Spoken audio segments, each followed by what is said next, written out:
নমস্কার, সুপ্রভাত। Thalassaemic guardian's association দ্বারা পরিচালিত থ্যালাসেমিক ম্যানেজমেন্ট এবং ডে কেয়ার সেন্টারে এই মুহূর্তে আমি উপস্থিত, উত্তর কলকাতার রক্তদান আন্দোলনের প্রচারক প্রদীপ কুমার দাঁ। এই মুহূর্তে আমি রয়েছি টিজিএ অর্থাৎ থ্যালাসেমিক গার্জেন্স অ্যাসোসিয়েশনে অর্থাৎ থ্যালাসেমিক ম্যানেজমেন্ট এবং ডে কেয়ার সেন্টারে। এই যে বিছানাগুলো দেখতে পাচ্ছেন, এই বিছানাগুলোতে প্রতিদিন, সপ্তাহের প্রতিটা দিন থ্যালাসেমিক পেশেন্টরা এই বেডেতে শুয়ে রক্ত গ্রহণ করে, অর্থাৎ ট্রান্সফিউশন হয় তাদের। আর আজকে এখানে একটা মেগা রক্তদান শিবির, যার প্রচার আপনারা ফেসবুকে অনেক দেখেছেন। এই মুহূর্তে যে যুবক ভাইটিকে আমরা দেখাচ্ছি, এ হচ্ছে আমাদের এই টিজিএ সেন্টারের বর্তমান যিনি সম্পাদক কল্লোল দাস, তার দ্বিতীয় পুত্র। কল্লোল দাসের দ্বিতীয় পুত্র, নামটা একটু বলো জোরে। অনিকেত দাস। অনিকেত তার দাদার জন্য এই জীবনে প্রথম রক্ত দিতে এই বিছানায় শুয়েছে সে।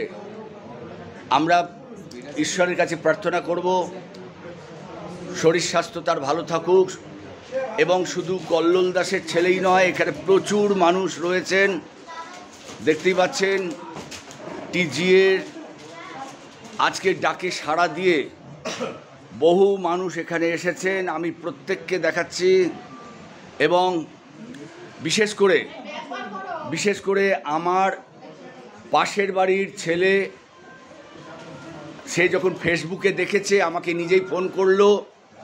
আমার পাশের বাড়ির ছেলে, এর নাম হচ্ছে অঞ্জন দত্ত, সে আমাকে নিজে ফোন করে বলে, অপূর্ব একটি জায়গায় আমি রক্ত দিতে চাই, আমি যাব।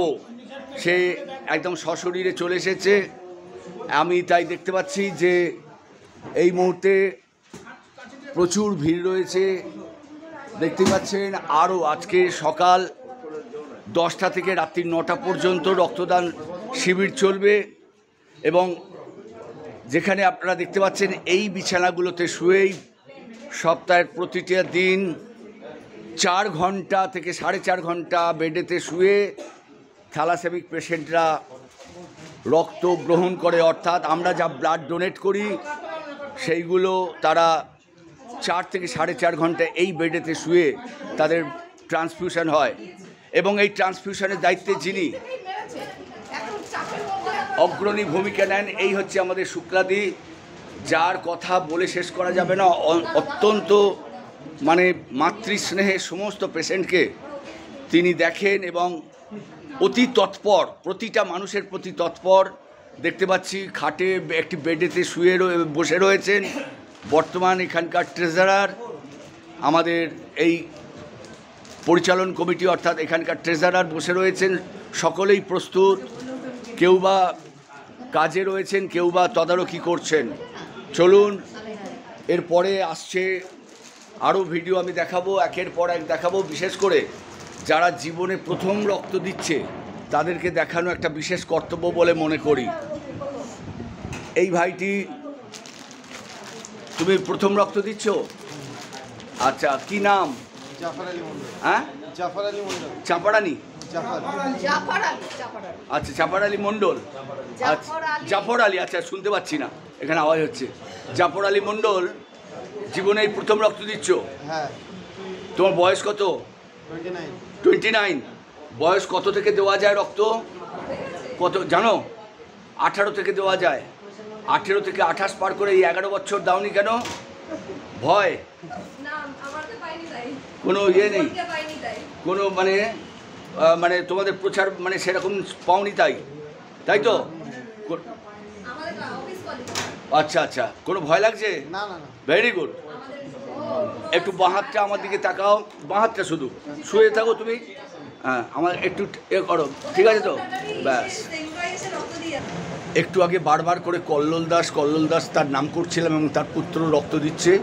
এই সেই বর্তমান এখানকার সেক্রেটারি কল্লোলবাবু। কল্লোল দাস।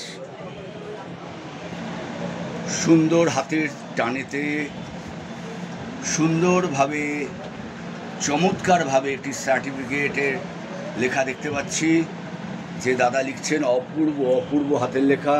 একটু মুখটা দেখি, হ্যাঁ অপূর্ব হাতের লেখা আপনার, এবং সত্যি সার্টিফিকেটে এরকমই হওয়াই দরকার।